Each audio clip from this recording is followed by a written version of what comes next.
Hello and welcome to my kitchen. My name is Hope Malone and I'm the big cheese at Ham and Cheese Events.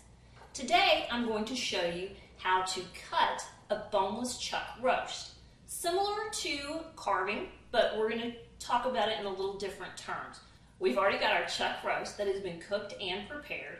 I've allowed it to set for at least 10 minutes, about 12 right now, so that the juices can come back inside into the pot roast. And then we're going to carve it.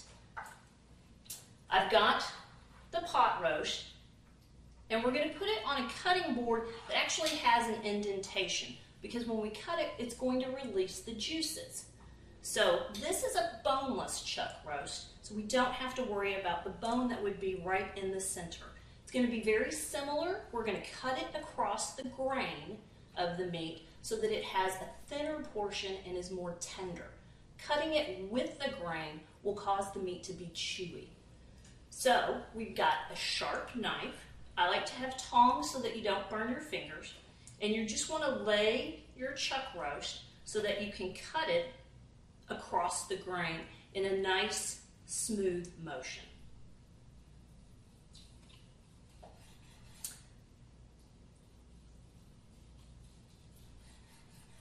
By doing this, it allows the meat to open up, and you have a flavor profile across the entire of the meat. You're going to catch a little bit of fat in the chuck roast, but that's where all the flavor is.